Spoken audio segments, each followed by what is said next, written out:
안녕하세요. 세종시 가족센터에서 진행하는 온 가족 수다방 다정다감. 저는 MC 배유나입니다. Yuna xin gửi đến quý vị thính giả lời chào thân thương và nồng nhiệt nhất. 오늘은 제가 혼자 진행한대요. 항상 홍인 동생이랑 둘이서 진행하다가 혼자 하라고 하니 좀 어색하면서도 긴장이 되네요. 2022년이 시작된 게 얼마 되지 않은 것 같은데 벌써 올해 중간 지점이라고 할 수 있는 6월을 보내고 있습니다. 시간 정말 빠르다는 것을 새삼 느껴지는데요. 이제 날씨도 슬슬 더워지기 시작하고 6월 말부터는 장마도 찾아오잖아요. 제가 살았던 베트남에서는 장마절이 완전히 달라요. 남쪽 보통 5월부터 10월까지 시작되고 중부지방 9월부터 내년 2월까지. 제 고향은 남쪽이고 남부지방의 장마절에는 큰 폭풍우가 수일간 지속되는 경우도 있고 도시 전체가 날씨가 엄청 좋은데 갑자기 비가 쏟아지고 갑자기 그쳐요. 오전에 비가 오고 있는데 오후가 되니 금방 하늘이 맑아지고 따라서 사람들이 이렇게 말해요. 날씨는 마치 소녀의 성격 같다고. 화창한 아침, 비 오는 오후. 제 기분도 장마철 같다고 말하는 사람도 종종 있어요. 올해는 비가 너무 많이 오지 않고 적당하게 올 만큼만 왔으면 좋겠네요. 세종 FM과 세종시 가족센터가 함께 만들어가는 온 가족 수다방 다정다감. 오늘 방송에선 세종시 가족센터에서 오신 초대 손님을 모시고 이야기 나눠볼까 합니다. 음악 듣고 나서 손님 바로 모셔볼게요. 빅뱅 부릅니다. 봄, 여름, 가을, 겨울. 이듬해질녘 꽃 피는 봄 한여름밤의 꿈 가을 타 겨울 내리는 1년 4번 또다시 봄 정들었던 내 젊은 날 이제는 안녕 아름답던 우리의 봄, 여름, 가을, 겨울 비간 뒤에 비에 대신에 비엔 비스듬씩 비웃듯이 생문의 무지개 철없이 철 지나 철들지 못해 철부지에 철 그려지 오래 멋지 비발디 차이콥스키 오늘의 세계로 맞이해 마침내 시몬네 저 하늘만 바라보고서 사기절 잘 지내고 있어 Goodbye 떠난 사람 또 나타난 사람 머리 위전 세상 나도 내려감의 아마존 지난 밤에 트라우마 담고 목숨 바쳐 달려오 새 출발하는 원목선 변할래 전보다는 더욱더 좋은 사람 더욱더 더 나은 사람 더욱더 아침을 스킨 맞고 내 안에 불린 과거에 묻고 For life Do it away, do it away 울었던 웃었던 소녀와 소녀가 그리워 너 찬란했던 사랑했던 시절만 자꾸 기억나 계절은 날이 갈수록 속절없이 흘러 붉게 물들이고 파랗게 만들어 가슴을 앓고 언젠가 다시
여러분은 지금 세종시 가족센터 온 가족 수다방 다정다감 듣고 계십니다.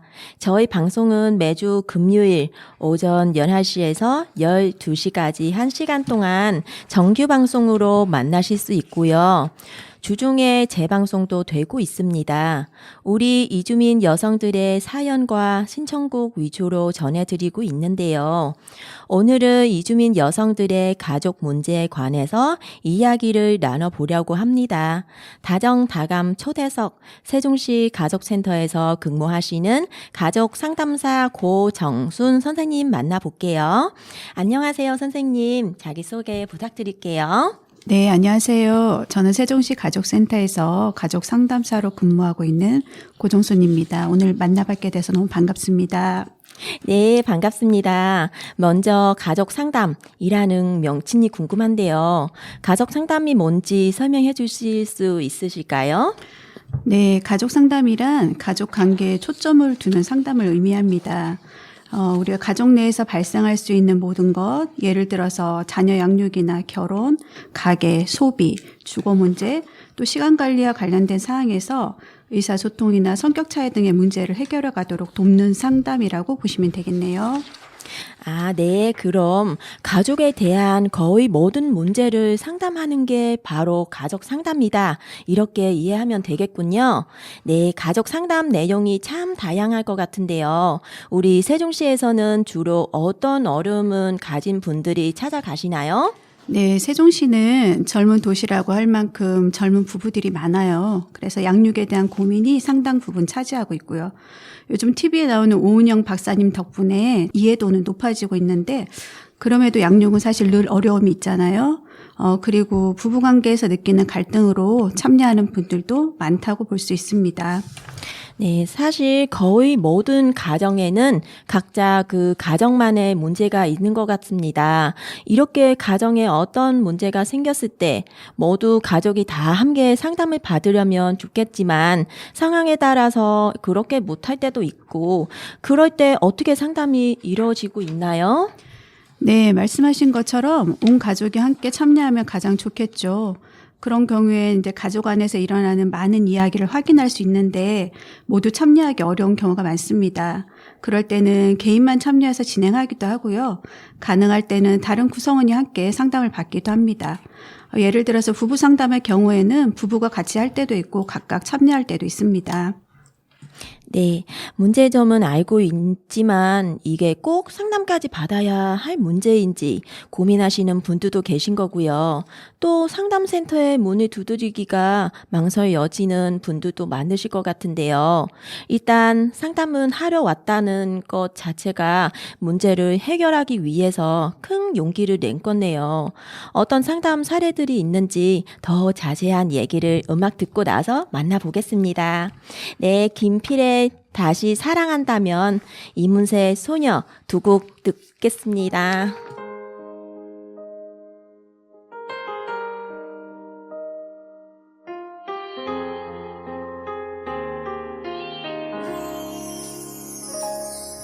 다시 태어난다면 다시 사랑한다면 그때는 우리 이러지 말아요. 조금 덜 만나고 조금 덜 기대하며 많은 약속 않기로 해요. 다시 이별이 와도 서로 큰 아픔 없이 돌아설 수 있을 만큼 버려도 되는 가벼운 추억만 서로의 가슴에 만들기로 해요. 이젠 알아요. 너무 깊은 사랑은 오히려 슬픈 마지막을 가져온다는 걸 그대여 빌게요. 단번에 사랑은 우리 같지 않길 부디 아픔이 없이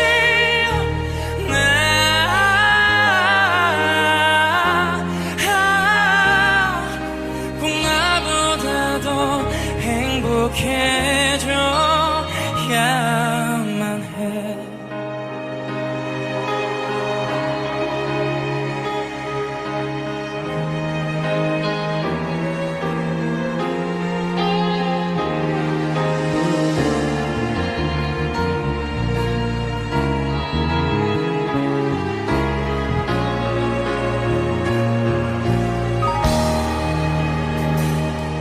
많은 시간이 흘러 서로 잊고 지내도 지난 나를 예상하며 그때도 이건 사랑이었다고 말할 수 있다면 그걸로 된 거죠. 이젠 알아요. 너무 깊은 사랑은 오히려 슬픈 마지막을 가져온다는 걸 그대여 빌게요. 다음번의 사랑은 우리 같지 않길 부디 아픔이 없이 이젠 알아요. 영원할 줄 알았던 그대와의 사랑마저 날 속였다는 게 그보다 슬픈 건 나 없이 그대가 행복하게 지내 먼 날의 모습 내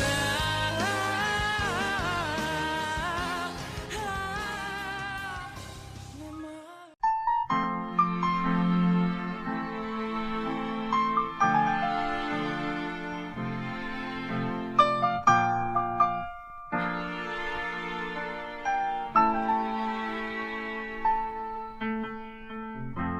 내 곁에만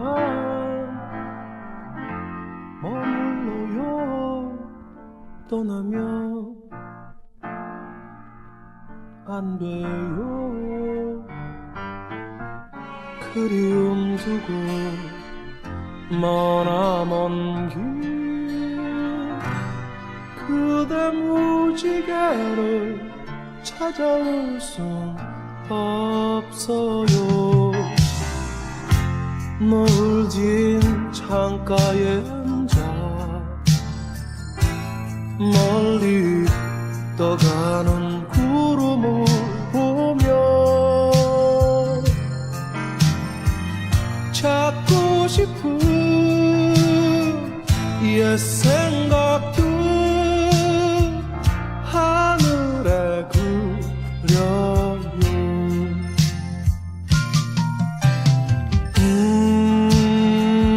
불어오는 차가운 바람 속에 그대 외로워 울지마. 나 항상 그대 곁에 머물겠어요. 떠나지 않아요.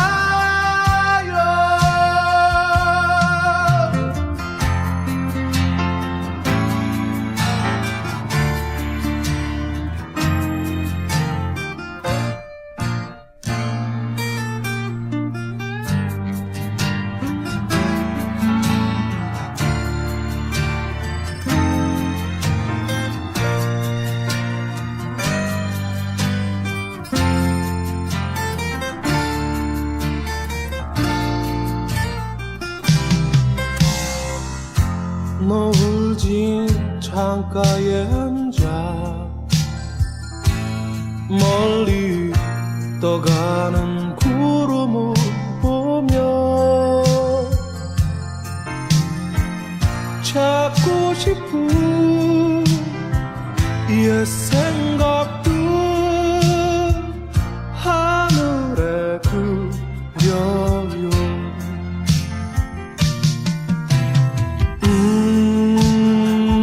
불어오는 차가운 바람 속에 그대 외로워 울지마. 나 항상 그대 곁에 머물겠어요. 떠나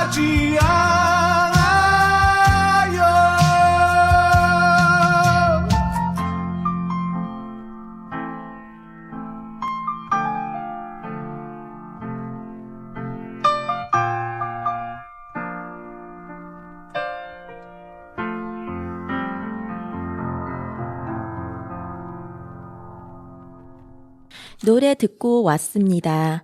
여러분은 지금 온 가족 수다방 다정다감 청취하고 계시군요.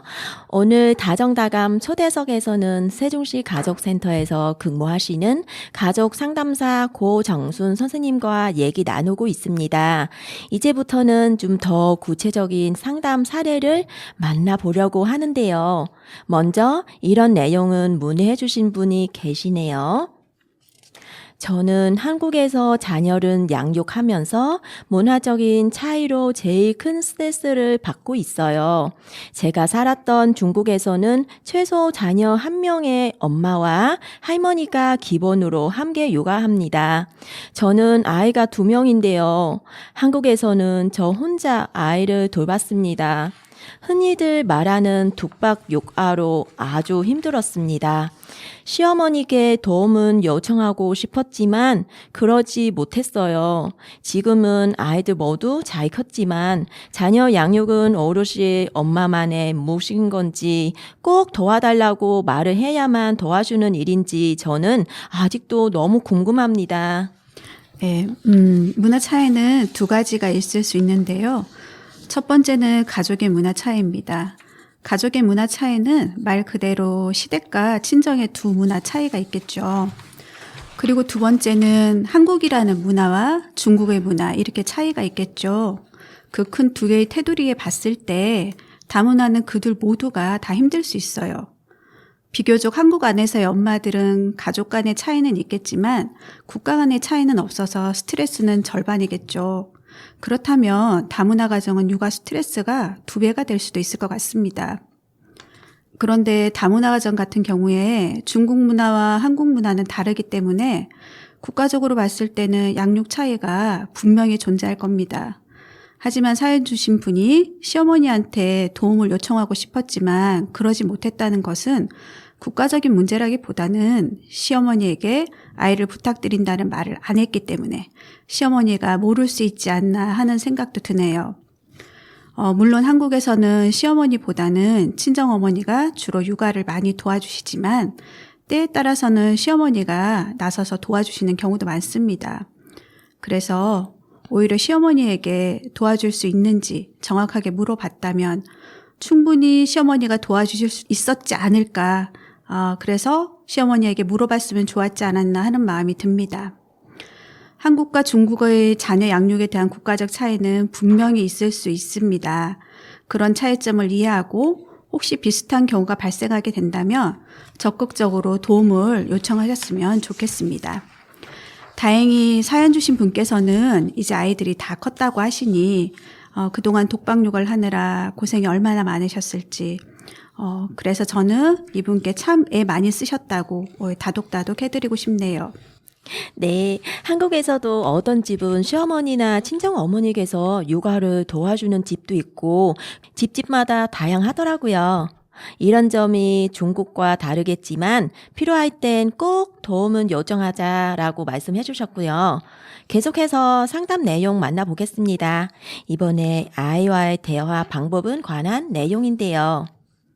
얼마 전 아이 친구 문제로 속상한 적이 있었어요. 그래서 물었더니 지금은 물어보지 말라고 하더라고요. 그런데 방 문틈 사이로 보니 아이가 눈물을 몰래 훔치고 있었어요. 그래서 나중에 다시 물어보니 상황을 까먹었다고 구체적인 얘기는 듣지 못했는데요. 저희 아이는 친구 문제 등등 속상한 일들이 바로 얘기하지 않습니다. 그러다가 나중에 물어보면 잊어버렸다고 그냥 넘어가고요. 엄마인 저는 적절한 도움을 주고 싶은데 말을 하지 않으니 너무 답답합니다. 네, 우선 아이가 얘기를 안 한다는 점을 짚어보고 싶네요. 여기서는 관계의 친밀도가 핵심인데요. 예를 들면 엄마도 밖에서 속상한 것이 있을 때 누구한테 제일 많이 털어놓는지를 보면 아마도 제일 관계가 친밀한 사람한테 먼저 전화해서 우리가 이제 스몰 토킹이라고 잔잔하게 다 이야기를 하면서 원래 감정을 내려놓는 작업을 하죠. 그때 내 얘기를 들어주는 대상은 친밀도가 가장 높은 사람이거든요. 이걸 반대로 생각하면 사연 주신 분의 경우 아이 입장을 헤아려 봤을 때 엄마의 대인 친밀도가 높지 않을 수도 있다라는 의미를 내포하고 있습니다. 따라서 아이와 나 사이에 친밀도가 진짜 높은지 아니면 그냥 엄마와 아이의 부모 자녀 관계인 건지 확인해 보는 게 중요하겠습니다. 아이가 나한테 모든 것을 편안하게 내려놓을 수 있으려면 반대로 나도 엄마지만 엄마도 아이한테 평범하게 엄마의 상황도 얘기해 보고 엄마의 감정을 아이한테 내려놓기도 해보는 거죠. 그런 경험이 쌓이면 아이도 엄마가 나한테 이런 정도는 내려놓는구나 라고 인지가 형성되면서 본인도 힘든 상황을 엄마한테 내려놓을 수 있다는 친밀도가 형성되고 서로 진지한 얘기를 할 수 있게 되겠죠. 네, 방금 선생님의 말씀을 듣고 보니 관계라는 건 정말 상대적이라는 생각이 드네요. 잘 풀어나가려면 상대방이 바꾸길 무작정 기다린 것보다 나도 더 노력하고 마음은 열어야 한다는 생각이 들어요. 우리 서로가 서로에게 속 얘기를 털어놓는 편안한 관계가 되도록 엄마도 가끔은 아이에게 솔직한 마음을 보이자 이런 좋은 말씀을 해주셨습니다. 음악 듣고 나서 계속해서 상담 사연 만나볼게요. 이무진의 비와 당신, 이적 돌팔매 듣겠습니다.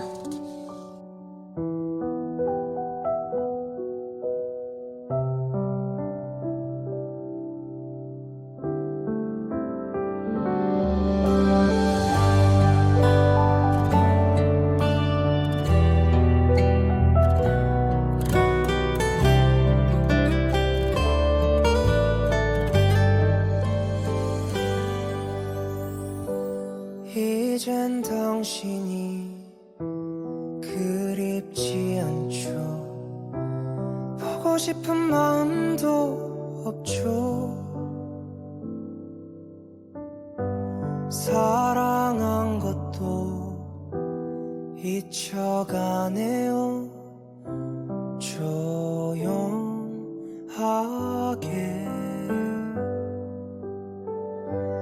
알 수 없는 건 그런 내 맘이 비가 오면 눈물이 나요. 아주 오래전 당신 떠나던 그날처럼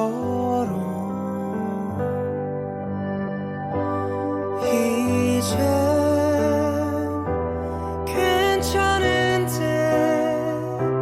사랑 따윈 져버렸는데 바보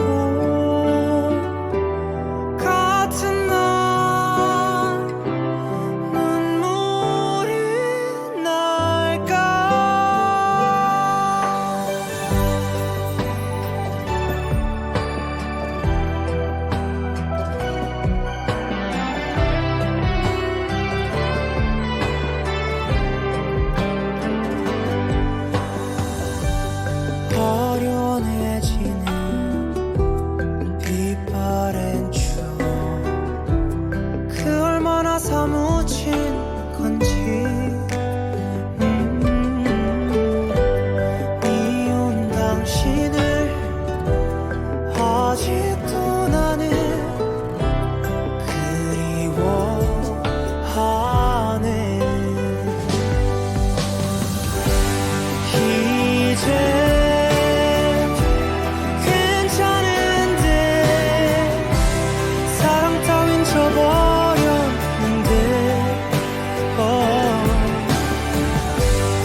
우린 제각기 다르지 모두 닮은 존재라면 외려 이상하지 우린 같을 수 없지 인생은 말하자면 그걸 알아가기 하지만 누군가 너를 단지 다르다는 이유로 괴롭힌다면 그땐 우린 또 하나지 돌팔매를 그저 모른 척 할 수는 없지 Get up! 같이 안고 일어나 그걸 털어내 우린 서로들의 편이야 Hands up! 다시 손을 내밀어 단단하게 잡고서 한 걸음씩 내밀려가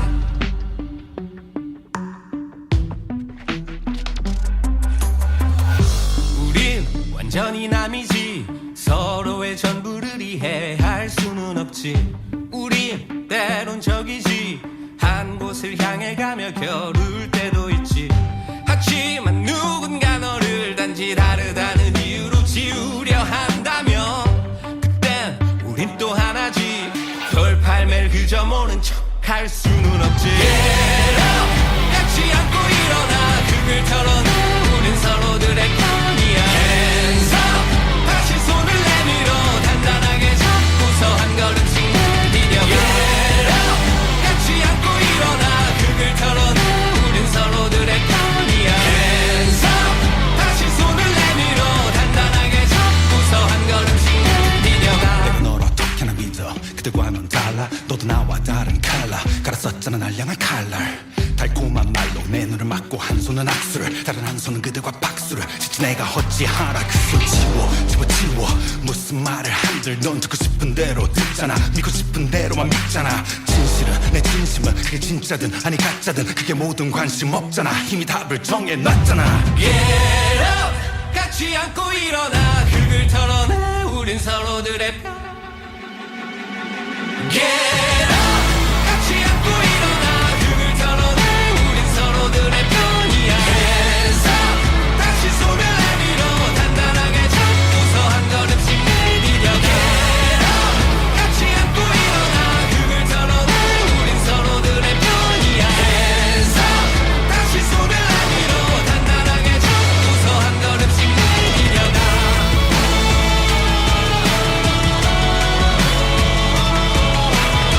제발 넌 그들과 다르다고 말해줘 그걸 털어내 우린 서로들의 편이야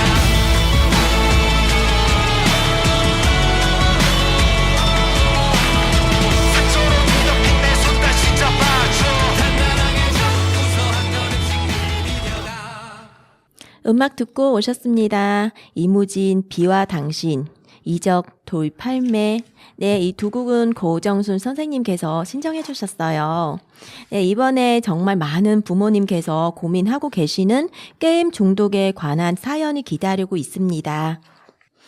평소 제 아들은 공부와 담은 삭고 게임에만 빠져서 지냅니다. 최근에 남편이 그런 아들에게 화를 내고 체별을 하면서 게임하는 것을 통제했어요. 그런데 아들이 남편의 말을 듣기는커녕 점점 더 방황하는 모습을 보입니다. 서로의 입장은 차분하게 얘기하고 왜 자꾸 게임만 하는지 원인을 들어보고 도와주고 싶지만 대화에 어려움이 있어서 쉽지가 않습니다. 그런 아들을 볼 때마다 제 마음이 너무 속상하고 또 남편이 저와 상의 없이 아들이 체벌해서 남편에게도 섭섭한 마음이 듭니다. 한국에서는 교육과정의 일환으로 초등학교 1학년, 4학년, 중학교 1학년, 고등학교 1학년 때 양육자가 학생 정서 행동 특성 검사를 하고 있습니다. 이 사연으로 봤을 때 지금 아이가 몇 학년인지는 모르겠지만 검사한 적이 있다면 결과가 어떻게 나왔는지 저는 우선 그게 궁금합니다. 만약 그 검사 결과지에서 아이의 상황이 일반군이 아닌 간신군, 정서위기군으로 선별이 되었다면 분명히 상담을 받아야 하는 거고요. 그 검사를 통해서 간신군을 선별하기 때문에 병원을 방문해서 치료를 받아야 하는지 정확하게 확인하실 필요가 있습니다. 여기서 중요한 점은 게임에 중독됐다는 것은 엄마의 주관적인 판단일 수도 있다는 겁니다.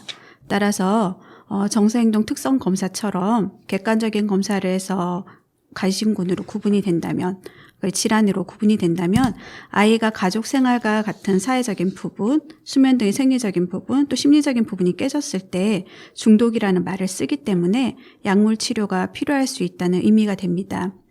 또 하나 중요한 것은 만약에 핸드폰으로 게임을 안 했을 때 아이들이 무슨 활동을 할 것인가가 중요합니다.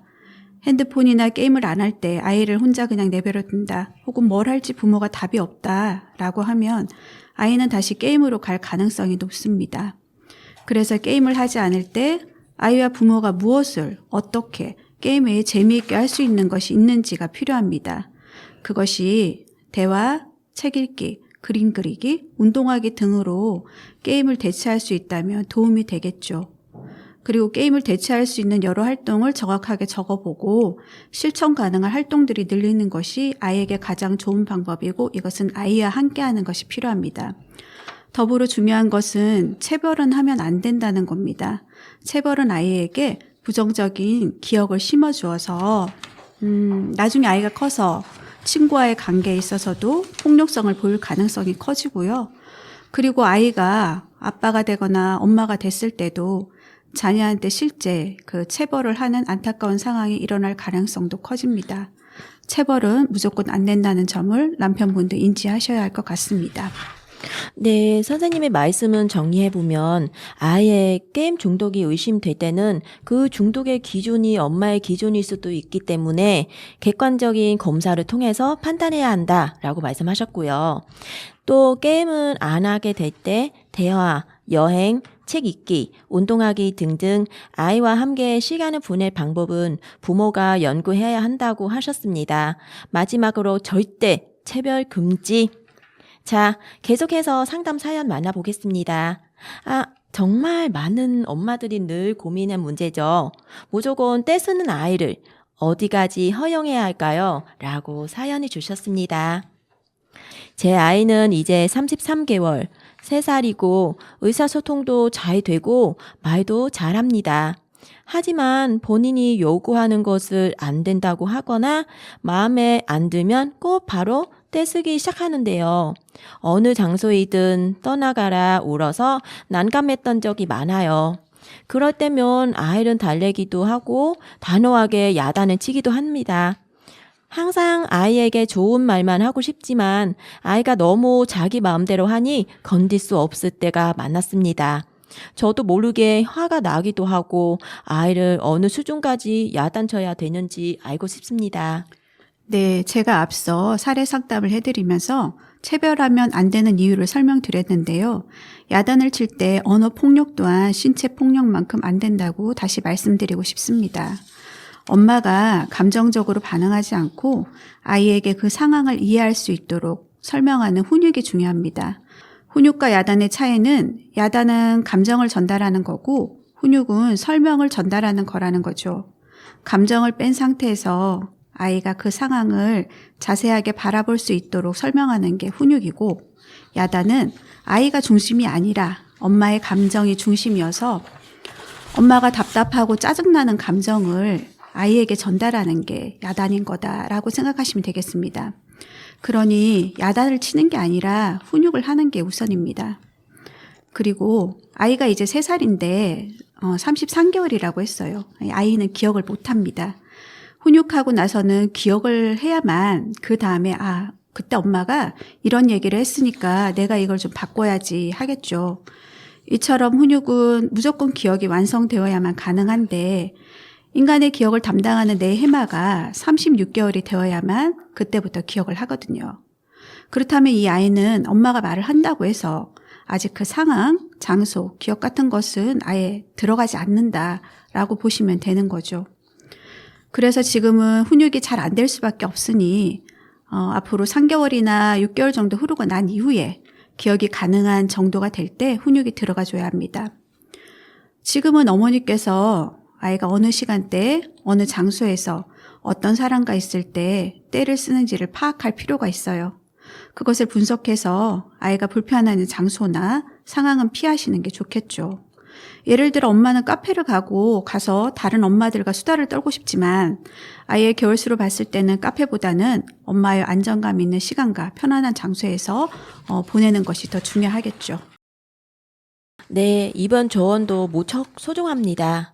혼욕과 야단의 차이는 야단은 내 부정적인 감정은 전달하는 거, 혼욕은 설명하는 거. 이거 정말 중요한 말인 것 같아요.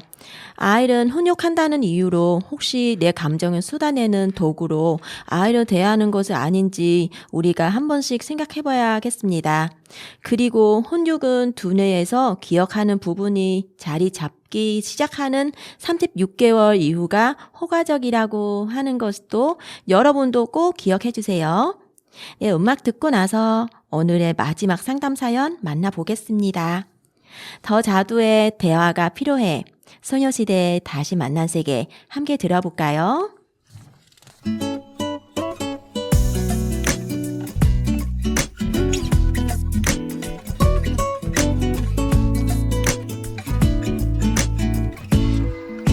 또 왜 그러는데 뭐가 못마땅한데 할 말 있으면 더 넣고 말해봐. 너 많이 변했어. 내가 뭘 어쨌는데 처음엔 안 그랬는데 처음엔 어땠었는데 요샌 내가 하는 말투랑 화장과 머리 옷 입는 것까지 다 짜증나나봐. 그건 네 생각이야. 우리 서로 사랑한 지도 어느덧 10개월. 매일 보는 얼굴 실증도 나겠지. 나도 너처럼 나 좋다는 사람 많이 줄 섰어. 간다는 사람 잡지 않아. 어디 한번 근데 잘해봐. 그놈의 정이 뭔지 내 뜻대로 안 돼. 마음은 끝인데 몸이 따르질 않아. 아마 이런 게 사랑인가 봐. 널 사랑하나 봐. 지금부터 내 말을 들어봐. 넌 집착이 심해. 그건 집착이 아냐. 나를 너무너무 구속해. 그럼 너도 나를 구속해. 우리 결혼한 사이도 아닌데 마치 와이프처럼 모든 걸 간섭해. 너의 관심 끌고 싶어서 내 정등기 머리 짧게 치고서 웨이브 줬더니 한심스러운 너의 목소리 나이 들어 보여. 난 너의 긴 머리 때문에 너를 좋아해. 네가 너무 보고 싶어서 전화를 걸어. 날 사랑하냐고 물어봤더니 귀찮은 듯한 너의 목소리. 난 지금 바빠. 듣고 보니 내가 너무 미안해. 대화가 필요해. 이럴 바엔 우리 헤어져. 내가 너를 너무 몰랐어. 그런 말로 넘어가지 마. 항상 내 곁에 있어서 너의 소중함과 고마움까지도 다 잊고 살았어. 대화가 필요해. 우린 대화가 부족해. 서로 사랑하면서도 사소한 오해 맘에 없는 말들로 서로 힘들게 해. 너를 너무 사랑해. 대화가 필요해.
세종시 가족센터에서 전해드리는 온 가족 수다방 다정다감, 이주민 여성들이 만들어가는 방송입니다.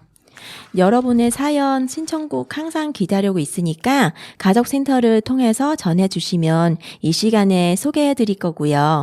오늘은 초대석으로 함께하고 있습니다. 세종시 가족센터 고정순 상담사 선생님과 얘기 나누고 있는데요. 오늘의 마지막 상담 사연 만나보겠습니다. 저는 사람들과 깊은 관계를 맺는 것이 두려워요. 저는 30대 초반의 직장인인데요. 부모님은 결혼하라고 성화이시지만 저는 사실 혼자 사는 생활이 정말 편해요. 이성은 사귀어도 얼마 지나지 않아 시들어지고 상대에게 헌신하고 양보하는 것이 소모적이란 생각이 들어서 3개월을 넘기지 못하고 헤어지곤 합니다. 그러다 최근 친구들 대부분이 결혼하면서 나만 뒤처지는 것 같기도 하고 결혼이라는 걸 정말 해야 하나 고민하게 됐습니다. 네, 이분의 사례를 보면 혼자 지내는 생활이 편하지만 대인관계는 좀 두렵다는 거죠. 특히 이성과의 대인관계 중에서도 결혼과 같은 부분이 너무 두렵다라고 보면 될까요? 만약 두렵다면 이것은 두려움의 문제가 아니고 무서움의 문제일 수도 있습니다. 무서운 것은 이전에 만나왔던 이성들과 내가 헤어졌고 안 좋은 결과에 대한 기억들 때문에 이성에 대한 무서움이 있을 수 있다는 거죠. 무서움은 눈에 보이고 만져지는 뚜렷한 대상에 대해서 실패를 많이 했을 때 일어나요. 예를 들면 사자, 아빠 이런 존재들은 눈에 보이고 만져지고 뚜렷한 대상이죠. 만약 아빠의 관계에서 계속 실패했고 대화도 실패했고 그렇게 되면 아빠가 무서워지게 되는 거죠. 또 이전에 이성 교제에서 3개월 정도의 짧은 기간 정도만 만남이 있었다면 그런 대상이 무서워지겠죠. 사실 이런 무서움은 내 안에서 생기는 예기 불안일 수 있습니다. 예를 들어 아직 사람을 만나지도 않았는데 다음에 만날 사람도 이전 사람들과 같다고 생각하고 그런 관계가 될 것이라고 미리 불안해하는 예정된 불안이 생길 수 있다는 거죠. 그러니까 이것은 앞에서 실패했던 무서움 때문에 오히려 내 안에서 불필요한 두려움이 형성된 거죠. 두려움이라는 건 실체가 없는 내 마음속에서 일어나는 부분이니까 사실 현실을 잘 보는 것이 중요합니다. 다음에 만나는 사람은 더 좋은 사람일 수도 있고 반대로 나는 좋은 사람인지도 살펴볼 필요가 있습니다.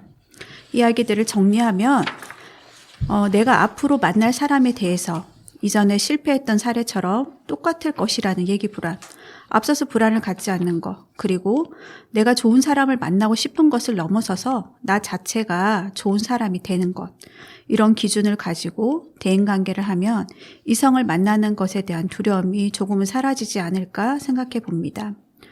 또 내가 좋은 사람이라는 나에 대한 관심, 나 자신과의 대인관계가 건강해지면 타인과의 관계에서도 두려움이 덜어질 것 같습니다. 네, 오늘 정말 문화 차이로 인한 육아 문제부터 게임 중독, 혼욕 그리고 타인과의 관계 맺기까지 다양한 사례들을 상담으로 만나봤습니다. 지금 비슷한 일을 겪고 계신 분들에게는 큰 힘이 됐을 것 같고 또 그렇지 않더라도 이런 부분은 한 번쯤 생각해 볼 만하구나 좋은 내용이 참 많았는데요. 오늘 우리가 이렇게 상담은 하는 이유가 행복하기 위해서잖아요. 행복은 추상적이기도 하고요. 주관적인 것 같아요. 그래서 각자가 생각하는 행복에 대해서 물어볼 필요가 있는 거겠죠. 행복한 가족이 되기 위해서는 가족 구성원 개개인이 가지고 있는 행복에 대해서 이야기 나눌 수 있어야 합니다. 이건 소통이 된다는 의미일 거고요. 또 나와 다른 행복의 조건들에 대해서 조율할 수 있는 가족 분위기가 우선시 되어야 된다고 생각합니다. 이제 마지막 질문 드리겠습니다. 고정순 선생님은 어떤 상담사로 기억되고 싶으신가요? 이 질문은 저에게 생각할 좀 많은 시간이 필요합니다. 그냥 저는 평소에 세종시 가족센터에 아는 상담사가 한 명 있으면 좋지 않을까라는 생각을 하면서 사람들을 만나고 있는데요. 근데 굳이 비유하자면 등대 같은 상담사로 기억되고 싶습니다. 등대는 낮에도 중요한 역할을 하지만 어둠과 함께 빛을 더욱 발한다고 생각해요. 그 어둠이 누군가에게는 상처와 고통, 아픔, 두려움, 서글픔일 수도 있지 않을까 합니다. 그럴 때 등대를 보고 등대의 빛을 확인하면서 함께 방향을 잡아갈 수 있다면 상담사로서 저는 참 감사할 것 같습니다. 네, 등대 같은 상담사가 되고 싶다. 너무 든든해집니다. 그렇다면 이런 등대 같은 분을 만나기 위해서는 어떻게 하면 될까요? 네, 저희 세종시 가족센터에는 등대 같은 여러분의 상담사분들이 계십니다. 그래서 상담을 신청하고 싶으실 때는 044-862-9337로 연락을 주시면 상담 신청과 상담 진행 과정에 대해서 상세하게 안내해 드리고 있습니다. 네, 세종시 가족센터는 우리 지역 모든 형태 가족들에게 늘 적절한 도움을 드리기 위해 노력하고 있고 항상 열려 있습니다. 여러분의 많은 이용을 부탁드리면서 고정수 선생님 오늘 나와주셔서 너무 감사드립니다. 네, 감사합니다. 세종시 가족센터 온 가족 수다방 다정다감 오늘 방송은 여기서 마치도록 하겠습니다. 여러분 남은 하루도 행복하게 보내세요. 오늘 끝곡으로 김광석 사랑이라는 이유로 전해드리면서 지금까지 진행의 배유나, 작가 사금 초려연, 선곡에는 카산트라 마닐라 씨가 수고해 주셨습니다.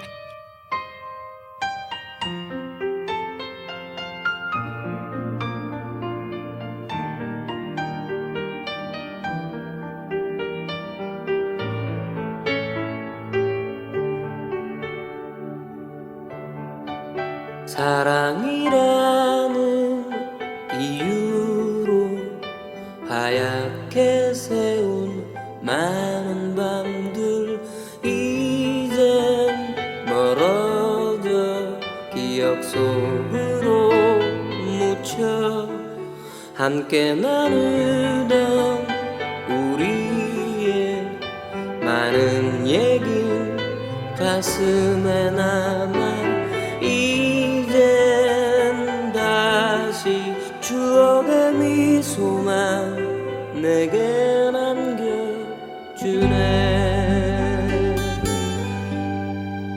나의 눈물이 내 뒷모습으로 가득 보여도 나는 너를 떠날 수는 없을 것만 같아. 사랑이라는 이유로 많은 날들을 엮어가고 언젠가는 우리가 함께 나눈 시간들을 위해